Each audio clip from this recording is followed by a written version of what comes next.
afternoon, ladies and gentlemen, and welcome to another installment of Afternoons with the Ambassador.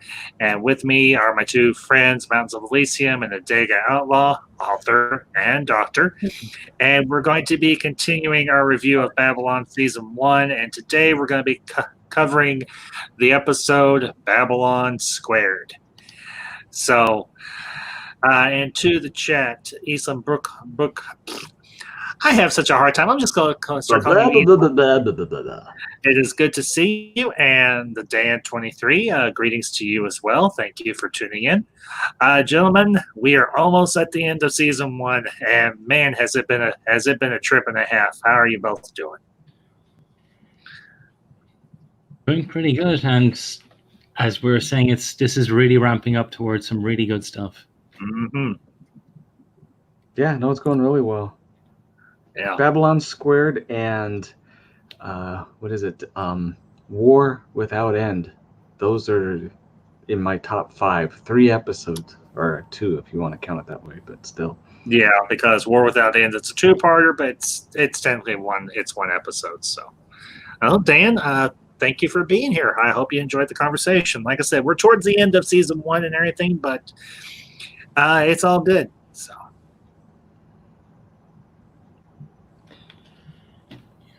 This is Oh, it's okay. Mountains, it's all right.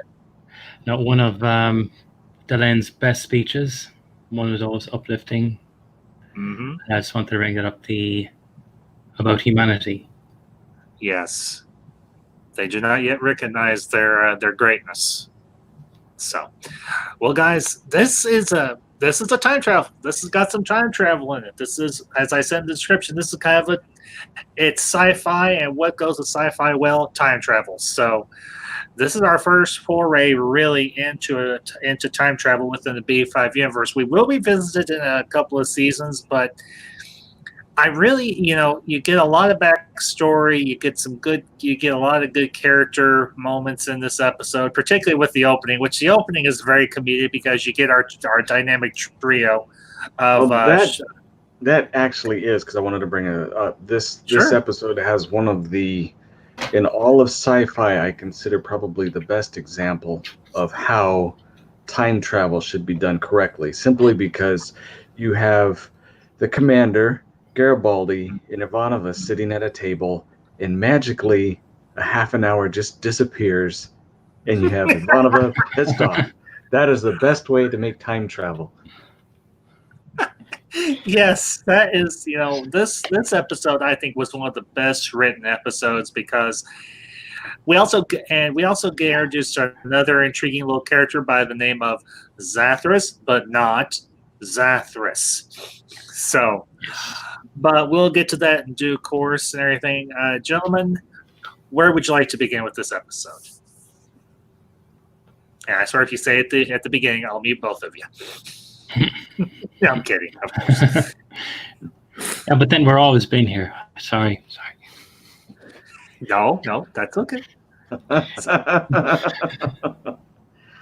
let's start with the fighter. Yeah. Okay. Ivanova, even before they sat down to have their little incident of pranked time travel, she was called in early because they had the tachyon field show up way out, 3 hours flight without a jump gate, and she sent a fighter off to go investigate. So that's where we begin.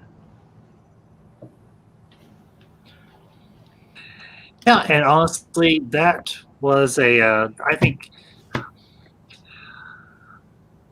that was a great way to open this episode because you're getting a lot of techno babble or techno jargon or anything that deals with time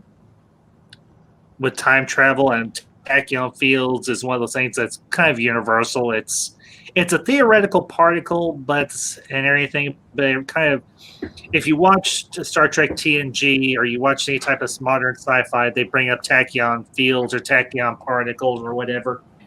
And it really anchors the audience and everything into, oh, this is gonna be time. This is gonna deal with time travel. So okay, I can deal with that. So And then, of course, you got the poor pilot who comes back, and he looks perfectly normal on the outside, but on the inside, he's 90 years old. That's I was in most sci-fi situations. I'm not a real big fan of these time jumping, except like I said, in Babylon 5 universe, it makes more sense than others. It actually, in the later episode, it shows how it takes a tremendous amount of energy. It isn't something that could be done easily. It has to be calibrated, and this is even coming from a race that is much more advanced than the humans. The Minbari can do it on a small scale, but I've never been a fan of it. To me, it just seems like too easy, too much of a gimmick almost to kind of monkey around with different time frames and play around with things. But with the B5 universe, it did two things. One, it made the past much more interesting, and two, it gave an excuse for what they had done in season 1 after they had lost Sinclair when the actor was dealt with his own difficulties and moved on from Babylon 5. Mm-hmm. Yeah, and to the day in 23, we actually covered that episode a couple of weeks ago and everything. I can't remember the name of the title off the top of my head, but His name was Jinxies. Yeah, the guy's name was Grail. That was the name of the episode, where you're dealing with the guy that's coming to look for the Holy Grail, and you got David the guy Warner. on there. Yeah, David Warner. Oh, for heaven's sakes!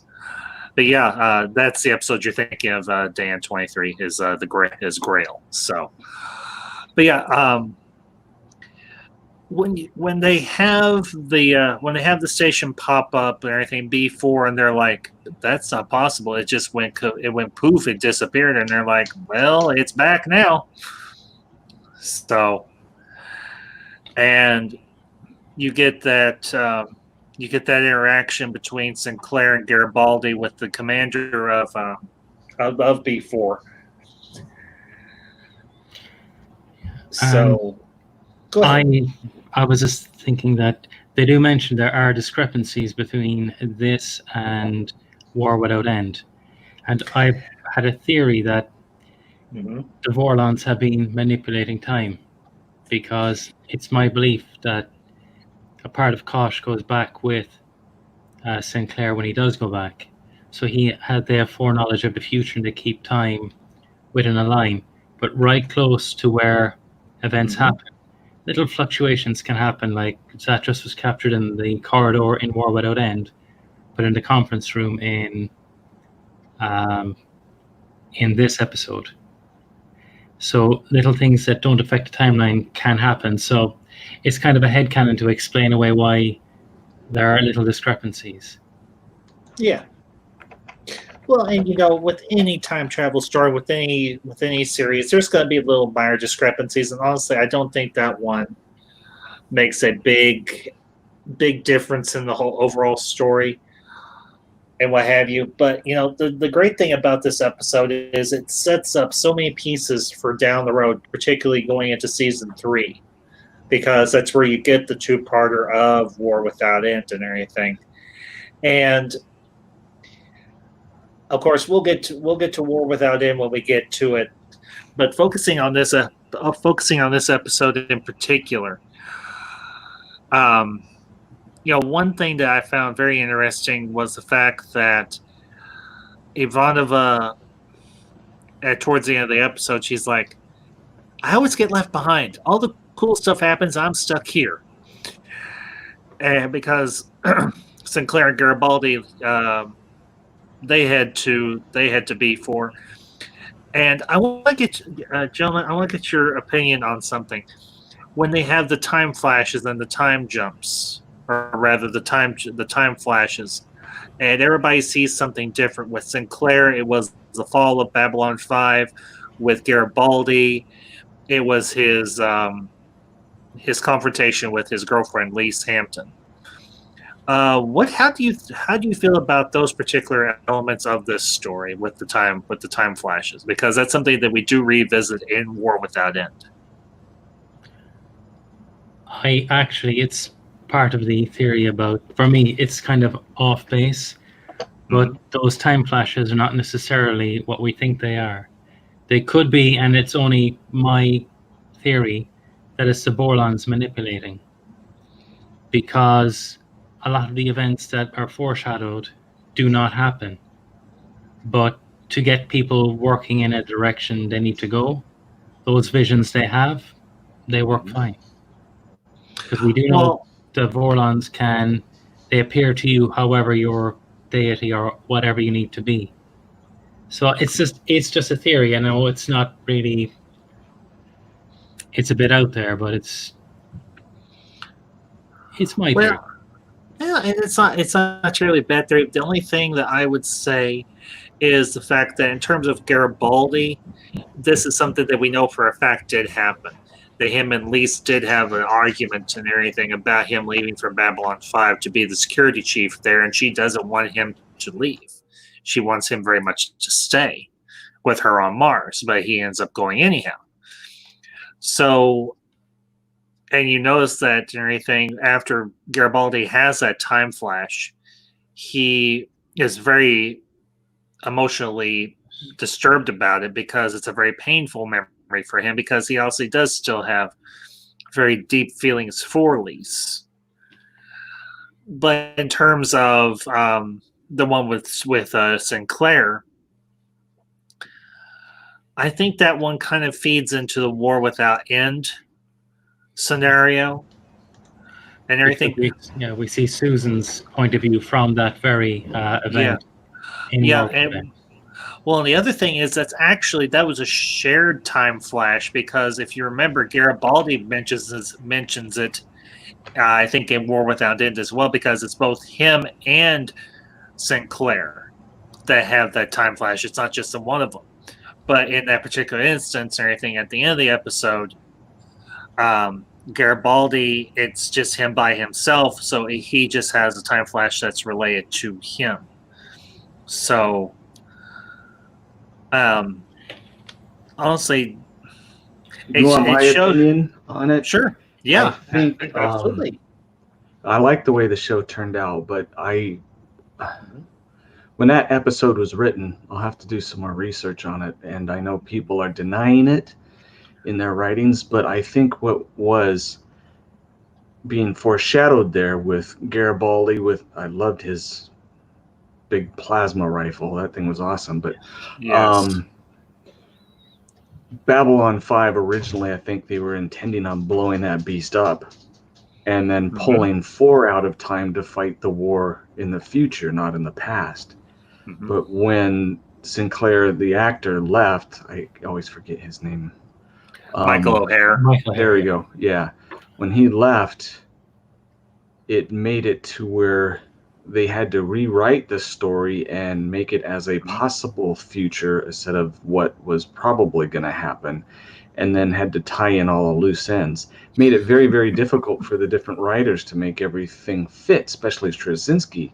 And they got it, and it worked. And like I said, I am not a big fan of time travel, and I do really like this episode.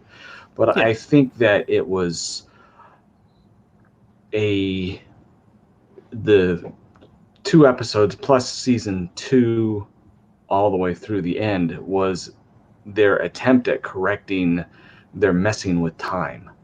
Yeah. And honestly, I can see where some people and everything have an issue with time travel stories, because oftentimes things get monkeyed around with, things can be changed. It kind of leaves an out for writers and for storytellers and everything. But at the same time, there are instances where time travel stories are done very well. I mean, we've talked about this previously on this channel, on my channel, in terms of like Back to the Future. That was probably one of the better done time travel stories ever, except for having to swap out actresses to play Marty's girlfriend and what have you. But I can see your perspective on that, Daga, and I can appreciate it, and I even respect it and everything. But time travel is one of those things that's very much synonymous with fiction, and not just science fiction, as I mentioned in the description. But I think this is one instance where time travel wasn't a major part of the overall story arc of the entire series. It was just a small minor part, because aside from this, the only other time, aside from this episode, the only other time they deal with time travel to any great extent was War Without End in season 3. So it's good that we got some time travel, but it wasn't extensively, and it wasn't a huge cornerstone or a huge plot point for the overall series. But the little bit that we get, they executed it relatively well. At least that's my opinion on it. So, Actually, I'll it's fun, but I'm gonna disagree with you, and which is doesn't mean anything other than I disagree with you, because afterwards, the Mimbari had a lot of their story was structured on the fact that Sinclair went back and became Valen, and the story shifted because of it. And in my opinion, I think even though it was just a couple episodes, I think it really did shape the direction of the whole series. and that's a very valid point. I'm not going to say by means that it isn't. That is a valid point. I think the bigger problem was, and this is no one's fault whatsoever. And to the chat, both Two Med Two Star Wars Network and 14 Barber, it's good to see you, gentlemen. Thank you for popping by. I appreciate it as always. But when Michael O'Hare had to leave due to his mental issues and everything, I think this gave them a way of bringing him back in and kind of really fleshing out and enriching Sinclair / Valen's story and making him a bigger part of the overall aesthetic. And I thought really it made the world, I think it made the universe so much richer. So that's just my opinion on it and everything. But anyway. I honestly felt when it came to Michael O'Hare, I have so much respect for the man for holding it together the way he did. Mm-hmm. Yes. But that very struggle played into Sinclair. And I see so much. I mean, people have said that Sinclair is wooden, but you think about it, he's a veteran, and so he will have issues going on in the background. He's strong, and yet he was through one of the most traumatic events in human history and one of the few survivors. So that's going to affect him, and I thought that played to his character. Yeah, and I would wholeheartedly agree with that. I mean, we've gotten through so many. We've got like 2 episodes left in this season, and we have really gotten to know these characters very, very well. And I will say this: I think in a lot of ways, the actors and actresses that portray these characters they've just started to scratch the surface. But in a lot of ways, I see the person behind the character within the character itself. And for Garibaldi, for Jerry Doyle, his role as Garibaldi, I think was very, very exceedingly well done. I mean, I can't give him enough credit. And unfortunately, a lot of these actors are no longer with us. I mean, obviously, we lost Michael O'Hare a number of years ago. We lost Jerry Doyle and so on. But you see Sinclair in O'Hare's performance, or rather vice versa. Excuse me, I meant to say that the other way around. No, I said it right. And you get the impression that O'Hare was dealing with his demons, whatever they may have been mentally or emotionally. And he really tried to bring that into his portrayal of Sinclair.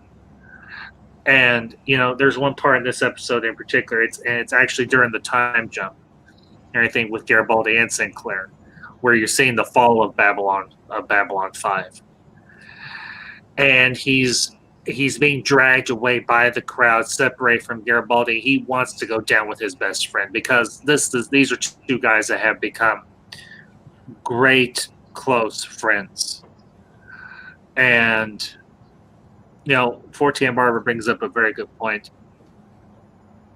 I think Michael O'Hare, he probably would have made a good John Sheridan. But at the same time, I think Bruce Boxleitner really came in and made that role his own. And we'll obviously get into that in due course and everything. But, in terms of this episode, time travel is a great way to really bring to light a character's full personality and how they interact with things. And honestly, Garibaldi, towards the beginning of the mission, he was kind of jovial, kind of being goofy and silly, his normal repartee. But once he has that very visceral and very powerful time flash where he's revisiting a moment from his past, you see the opposite side of the coin and everything of Garibaldi, where he's very vulnerable and very raw. He's like, I want to get the hell off this damn station. So, but there's one other part we haven't really hit upon yet, and that is Delenn's storyline in this episode, where she goes back to visit the Great Council, and they've decided to make her the leader and everything of the entire. And no, I think it's, and you all can clarify me on this.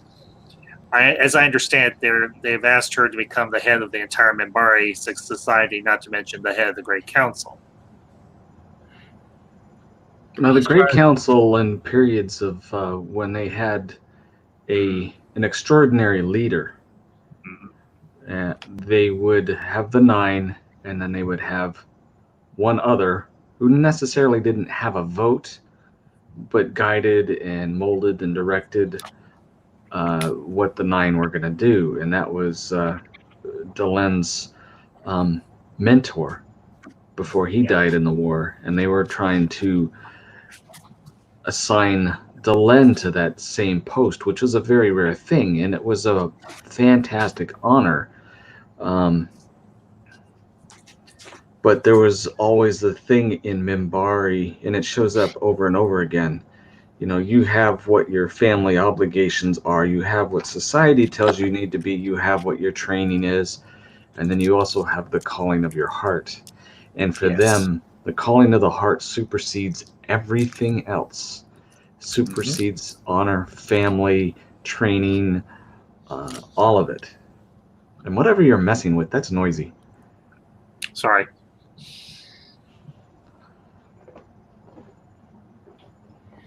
But I wanted to get back to, just before we get too much into her, because there was something I wanted to say, because unlike most shows, there were a lot of people that died that were cast for Babylon 5. The Doctor, Andreas,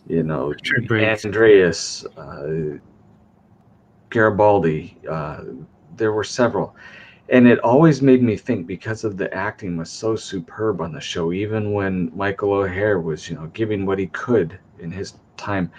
When I did music, there was a phrase that some of these, I actually worked with some really, really good guys for a short time. Names that you would recognize if you knew music in Hollywood and stuff.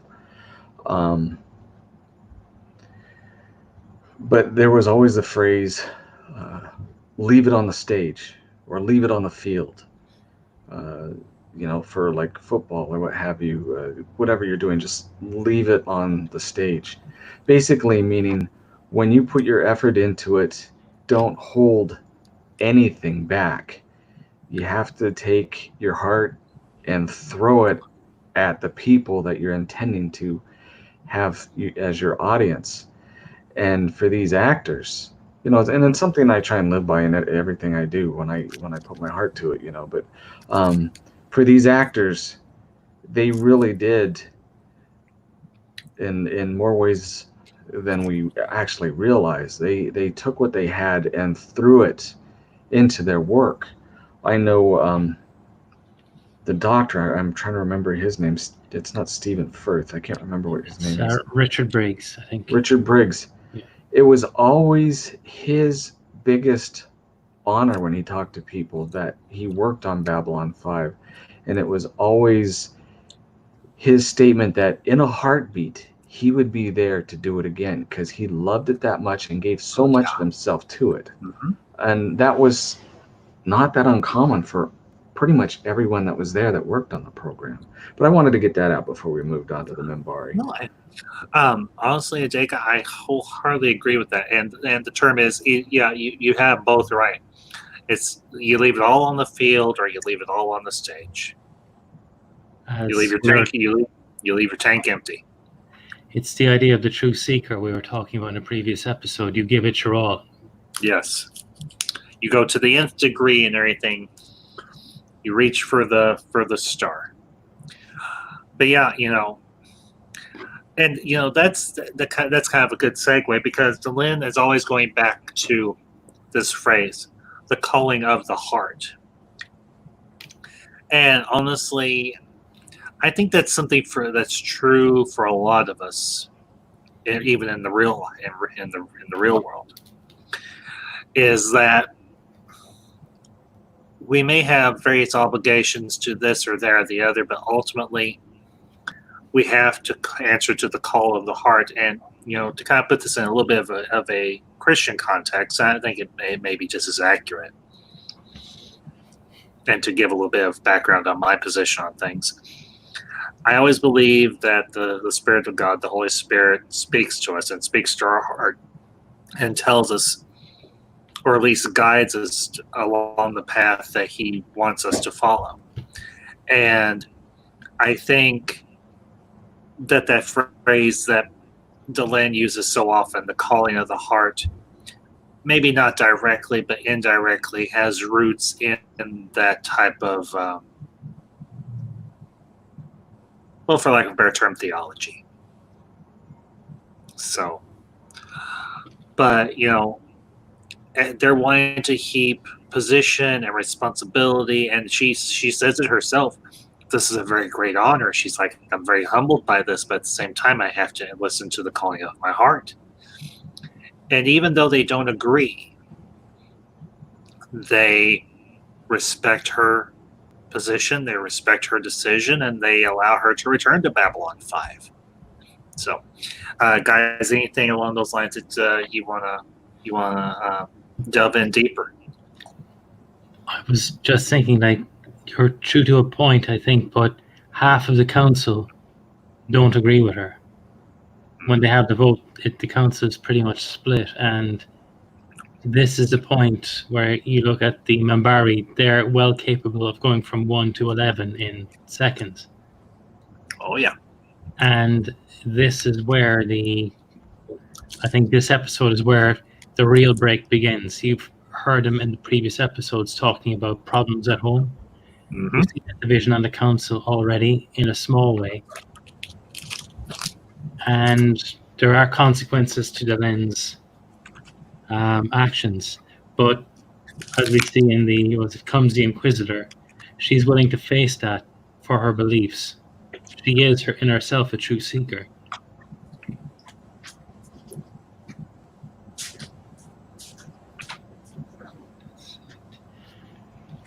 And yeah, and honestly, this episode, well, a lot of people might focus on the time travel story. I think Delenn's situation or dilemma is one that everybody can relate to on a myriad of levels or perspectives, because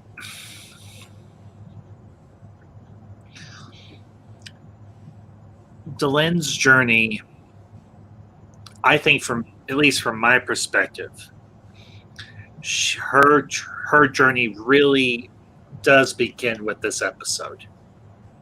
I mean, yeah, you see her already starting to set up the structure for the device that will create the chrysalis that she'll go into and everything to be to transform into a hybrid between Minbari and human. But I think honestly, this episode really jump starts her overall arc. I mean, yeah, she's had interactions with different characters and everything throughout the season so far, but it's her really. This is almost the preamble of her making that decision to go through with what she has been called to do, and that is to go through this transformation to become a bridge between humanity and the Minbari. Sorry, this is going to be one of those ones where I kind of disagree with you a lot on this episode, simply because I think, and those of you who've gone into my stuff and know who May is, Delenn early on was called in to assist with the Grey Council. And when they ran into the humans, it was her decision that cost the lives of hundreds of thousands of humans and some of the Minbari. Yes. And when she finally ran into the Vorlons and learned, wow, you know what, I made a mistake, I think her journey started when she made that first call. And the rest of it was her trying to correct the mistake, realizing that you have to be a lot more careful with your judgment. You have to be a lot more wise and a lot more slow when it comes to dealing with other people's lives. Be very cautious and do things right the first time. Otherwise, a lot of people can die. And in a real sense, this was probably not a turning point, but just another step along the way, because she had to do, later she does her transition. There's other leadership positions that she comes into. One of the big ones happens to be when she defends B5 from the Earth Alliance. So to me, it isn't the beginning of her arc. It's her demonstrating that her character is what she wants it to be instead of what her emotions wanted her to be when she initially started the war. Yeah. Well, the only thing that I'll comment on is for those that may not be did not have the opportunity to watch in the beginning before they watched the main part of the season and everything, they're not going to be aware of that. So I'm by no means disagreeing with you, Adega, or anything, but in terms of just the season itself, I think this episode does start her journey in a much more drastic way. But at the same time, I do agree with you that if you have had the opportunity to watch it in the beginning, you realize that she is the one that she is the catalyst for the beginning of the human Minbari war. Then yeah, that would be very accurate as well, because we find out that she has a lot of blood on her hands and everything, and she realizes she made a very grievous error. She caused a lot of damage and everything. Now that's not to say that there wasn't blame and everything to be laid at the feet of the human commander or the Earth Force commander and everything that gave the order to open fire on the Minbari convoy just as much as they retaliated against us. But yeah, but there's plenty of room for the position of both, truth be told. So now I have an odd question. Sure. Because well, let me try and remember it. I got some stuff in the background. Of course, you noticed that I ducked out for a second. That's okay. The Triluminary. Yes. I haven't been able to find an answer to this, and I have my suspicions, but when the other member of the Great Council gave it to Delenn, do you think he actually knew what she was going to do with it? I think he had his suspicions. I think there may have been certain members of maybe the Grey Council or just certain members maybe of Delenn's clan, because remember she is part of a clan and everything. They're a member, or even a member of her caste that was privy to what she was about to go through and realized that she was going to need the Triluminary or anything to complete the device that would cause her to go through her transformation. But obviously this was not knowledge that was widespread, obviously, even amongst other members of the Great Council, because remember what they say, a Membari only tells you half the truth. And even I think that'd be even true amongst other Membari. They only tell you half the truth or half of what's going on. So, and the other thing you have to, if you recall, that the other member of the Grand Council said there are two others. I don't think anybody's going to miss this one. So, well, and not to mention that particular Triluminary, I don't think ever leaves the station until season 3, when she gives it to Sinclair. Or no, wait a minute. No, wait a minute. He brought one of the others back with him. Or he brought one of the others with him and everything. When he came from Membar to Babylon 5 for that episode. So that might be a different one entirely. So it could be possible that she returned it. We just never saw her do so. I wonder, could a Triluminary only have worked for Delenn, as she was, I suppose it's a descendant of Sinclair. It was his DNA coding in the Triluminary. And I wonder, was that the catalyst why it was needed for the transformation? We don't know a whole lot about the Triluminaries. I think from what I understand, the Triluminaries were built from Sinclair's communicator, and the molecular bonding was formed part of the DNA recognition because it's bonded to the user. Although in early seasons, I think that wasn't the case. In later seasons, it is mentioned that it is bonded to DNA coded to the user. And just real quick to the chat, 2med2, Bud, if you like good sci-fi, go check out Babylon 5. As everybody is telling you in the chat, it's a great show. It's an older show. It's from the 90s, but it's one that if you have an appreciation for really well-written and acted science fiction, you'll like it. Anything, I give it, as most everybody will say, I give it my ambassadorial seal of approval. I'll stamp that sucker with a titanium stamp. So it's a show that you can, when you watch through it the first time, it's amazing. But if you rewatch it and you see all the foreshadowing, how much was set up, it's probably one of the best science fiction shows of all time, if not the best. Well, my opinion. No, I agree with you too. And there's a lot of the writers were taking things from history and, stuff with World War II, certain aspects of communities, and we're applying it to, because the history tends to repeat itself. We can see the same lessons that they were repeating from World War II are actually being played out now, and they were all done in the 90s through a television show. So they took a lot of thought into what they were building. Granted, the CGI was very early. Yes. But they had a good crew and a good writing staff. And they didn't have the best directors at the time. We had mentioned this before. Star Trek had put a lockdown and an embargo on the actual directors and even some of the writers. So that, because they stole the idea of Babylon 5 for Deep Space Nine. That is not an arguable fact. It is true. And so Straczynski grabbed what he could to make his show work. And the people that came in with the show had to come in with a passion, because if they weren't passionate about this new project, it would have failed.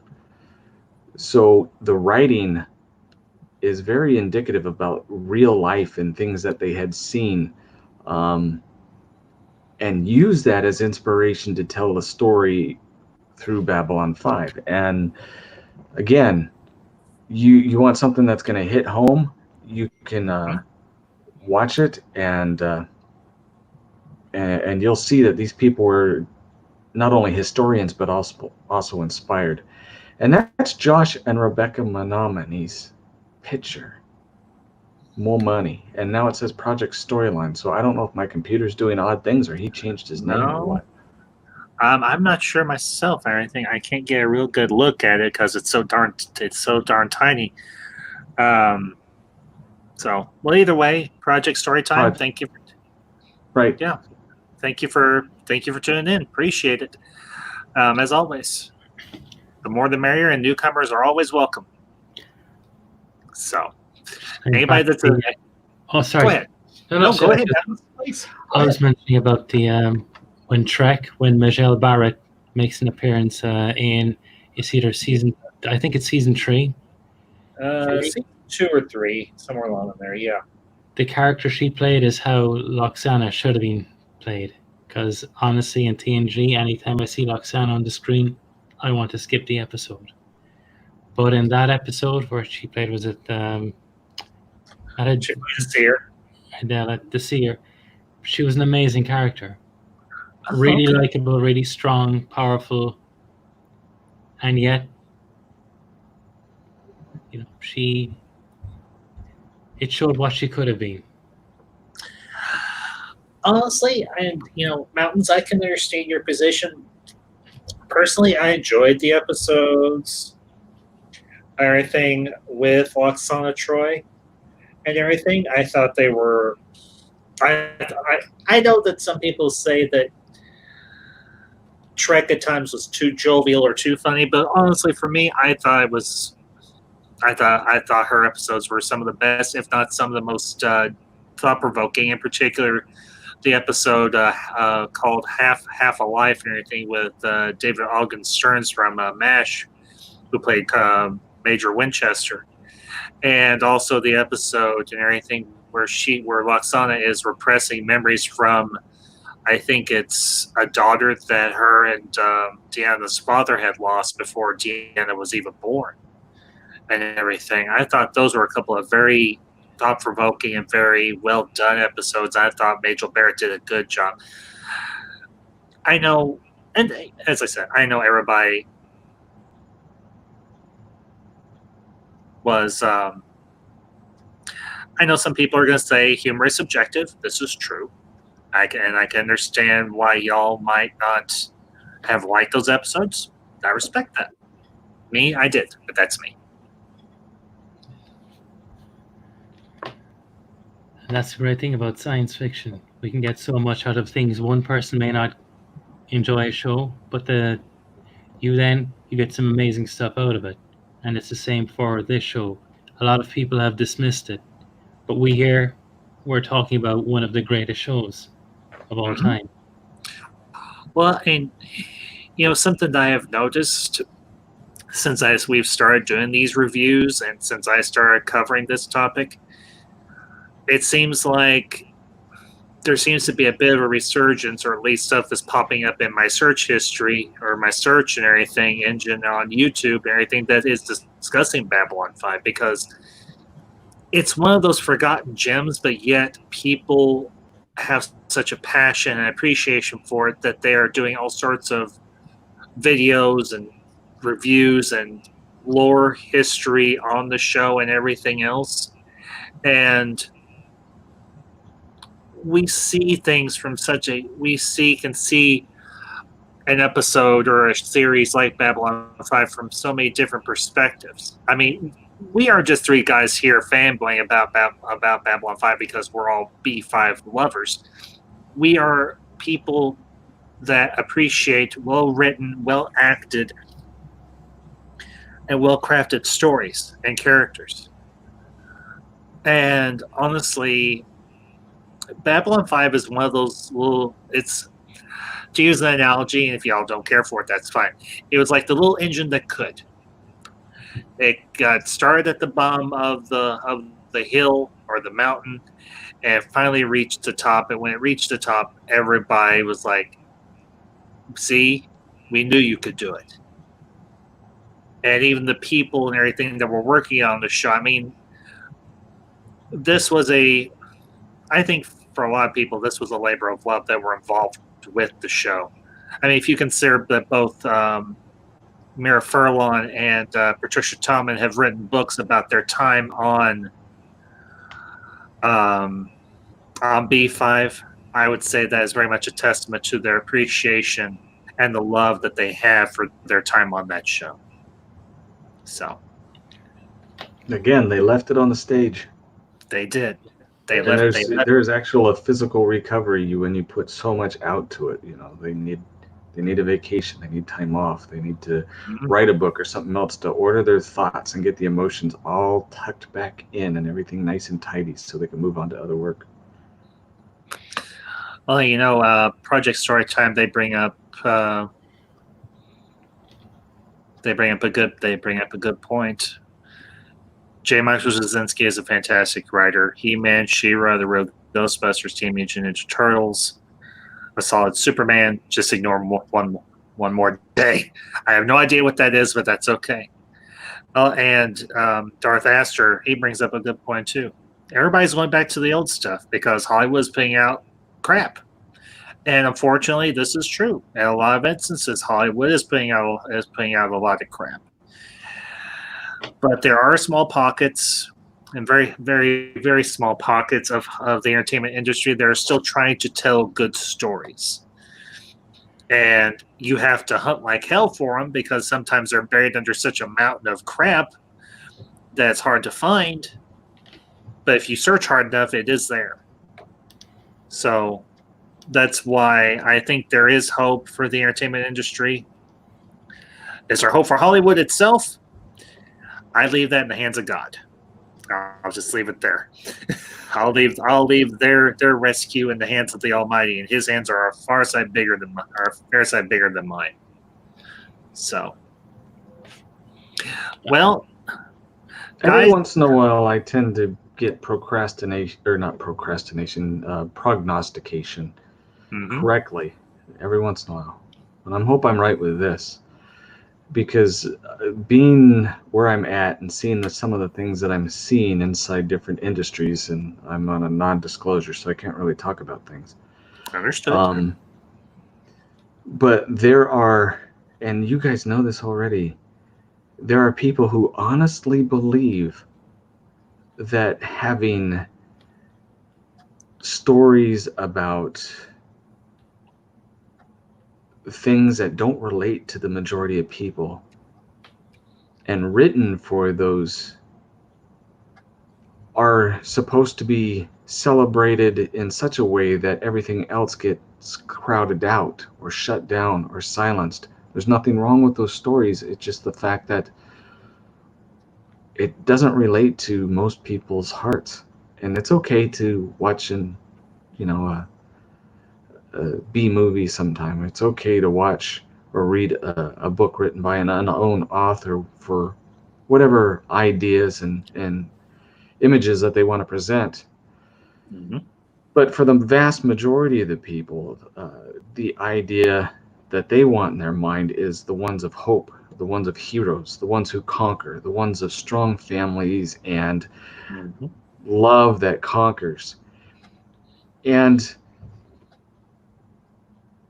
the future, I think, where I wanted to say the prognostication is, we've just seen a huge example of this recently, and I won't get into it, but where the independent, those who are freed from the chains of Hollywood or some of these big publishing companies who go the indie route, who go into the private sector and look for backers of people who want the good stuff instead of being force-fed the mediocre or even garbage.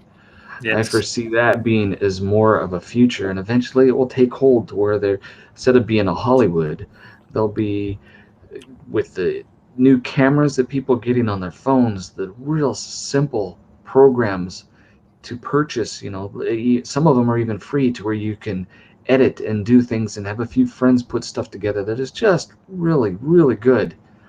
I foresee Hollywood has just shot themselves in their own head.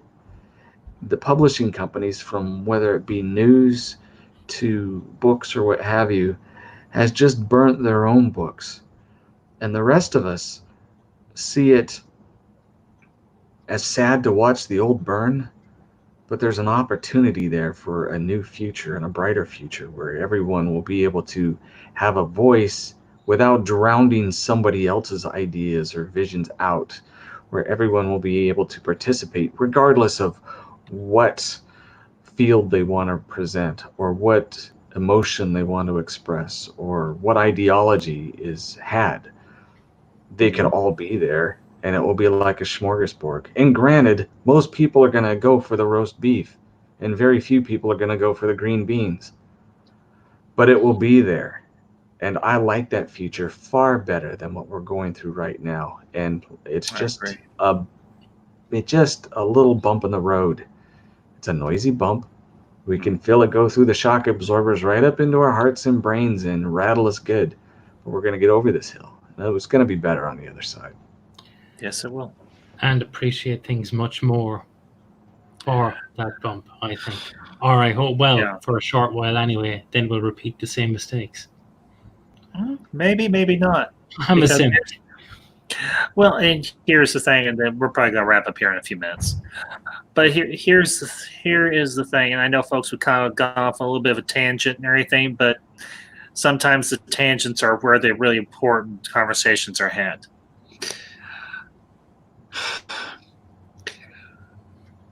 As a society, as a culture, we, particularly now, with access to so much different types of media at our fingertips, be it physical or digital, audio or video, whatever the case may be.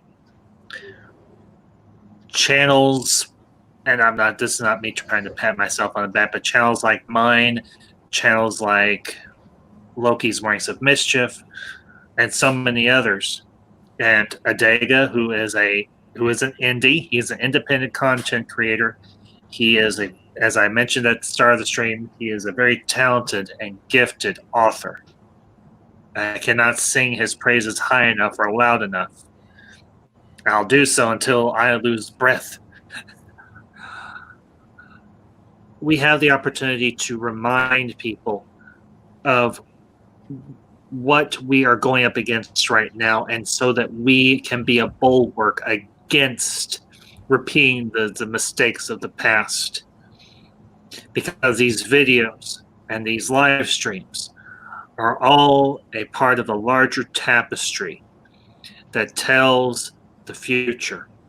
Look at what we went through from 2015 or 16 to whenever the entertainment industry finally pulls its head out of its butt and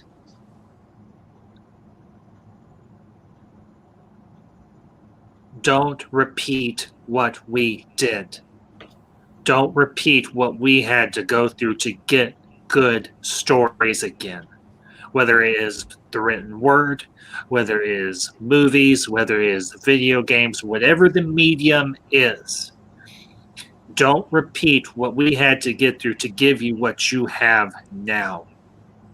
Because it's been a hard fight, and it's going to eventually.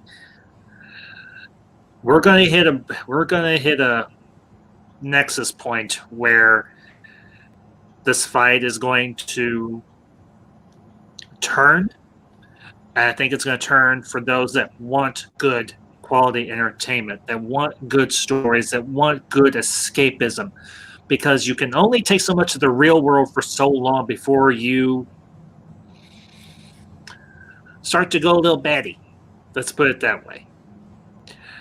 So for those of us that are on YouTube or wherever we are doing these, whether it's a podcast or whatever, we are that voice of a choir that is saying, We want good stories. Entertain us. Don't preach at us. And if you don't listen to us, we will take our business elsewhere and we will build something better and we will leave you in the dust. And then we will build a better future without you for our children, for our grandchildren, for our great grandchildren, for our posterity, and show them what good storytelling, what good entertainment, what good media can look like, not the woke garbage that appeals to no one but the lowest common denominator, and to the people who all they want to do is sit on their asses and say, this is woke, this is bad, you're a racist, you are this, you are that. And all they want to do is gripe. The gripers are eventually going to be drowned out by those of us that have a louder voice than they do. It's not a question of if, and it's simply a question of when. And that when is now. Now is the time when we say, we're going to reject what you're trying to sell us, and we're going to go put our money behind something that we do care about, something that does relate to us, whether it's an old story or an old series like Babylon 5, or whether it's something new and something different like Children of the Directive that has been written by Adega. We're going to say to hell with the entertainment industry out there in Hollywood, and we're going to go build something better without you. And y'all can sit in your mansions and rot for all we care. Because we're going to build something better than what you're giving us now. Because we demand better. So, anyway. All right, I'm going to step off my soapbox now. Well said. Anyway.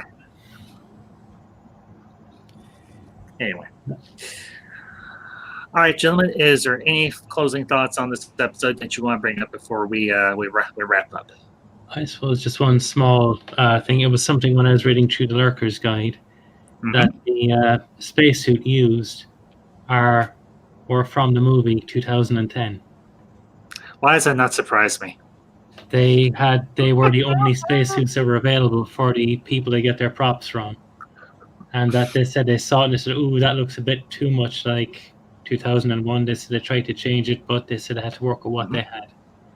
But and hey, nice connection. Yeah, a great piece of science fiction, a great piece of media created by a real visionary, even though he wasn't understood in his time. Yeah, I think that's a nice little tidbit. Thank you for sharing that, Mountains. I appreciate it. Gentlemen, before is there anything you want to plug for your channels before we wrap up? No, I just wanted to say thanks for the nice words, for the opportunity to let me vent a little bit. And I think I'm going to be on Loki's show tomorrow. Saturday is with Fordian. And I am debating, because I've gotten about a third through the Organza, I'm debating on whether or not I want to release Chapter 1 on Sunday. We'll see. Okay. And as always, folks, for all of you that have been in the chat, I greatly appreciate y'all being here. I hope you enjoyed this stream. For those of you that'll catch the replay of this, I hope you enjoyed it as well. I know we went off topic a little bit towards the end, but I think it was something that was worthy of being said, particularly in terms of Babylon 5, because this is a great piece of media. This is good storytelling, and it was done at a time when the terms of wokeness, SJW, the far right, the far left did not exist. And I think eventually terms like that are going to, I hope, within my lifetime, if not sooner, fade into obscurity, because I, for one, am sick of hearing about all these bleeding hearts in Hollywood and in the media who are just trying to push their agenda that means jack diddly to anybody that really wants to live life and just enjoy good entertainment. So, as for me, folks, later this week, actually Friday, I'll be on again with another episode of Afternoons with the Ambassador, where I'm going to be discussing the future, actually, of two, I think, great franchises, and that is Marvel and DC. And if any of you would be interested in being on that stream or anything, hit me up on Twitter or Discord or Instagram. I am on Instagram. I think I'm going to start putting a link to that on my my about page here on my channel here, because I am trying to grow a presence over there on Instagram. And then also Friday, going to be on MB Geeks Let's Talk and everything. We're going to be celebrating 200 subscribers and everything with our much promised Wrath of Khan watch party. That will be at hold on one sec, I need to double check the time. 2 seconds. Go. Come on. Oh, for crying out loud. No, not what I wanted. Go away. Will be at 5:30 Central Time. So sorry about the delay. I had to look it up and make sure of that. Yeah, but we're going to be doing our 200 subscriber celebration. We'll be watching Star Trek II Wrath of Khan. That'll be at 5:30 Central Time. And then later on that night, I'll also be over on Orange Hat Reviews channel, where we'll be talking about Harry Potter and the Chamber of Secrets. So be sure to tune in for that as well. And then actually this Saturday, gonna be a busy weekend for the Ambassador, for myself. Gonna be back with another installment of the Ambassadorial Wing, Mountains of Elysium, Speaker for the Dead, Jesse from MB Geek Let's Talk, and an old friend of mine from college. We're going to be having a discussion about why Christians love pop culture. So, and that'll be at my normal start time, 7:30 p.m. Central Time. So be sure to tune in for that as well. And next week, this will be the last thing, and then we're gonna we'll close down. Next Friday night at 7:30, I will be having my 300 subscriber celebration. We're going to be talking music of the 1990s. We're going to do some discussion. We're going to have some karaoke. So if you want to be a part of that, if you just want to tune in, we'll see you then. So y'all have a great day, folks. Have a great afternoon or evening, wherever you may be. And until next time, this is the Ambassadors signing off.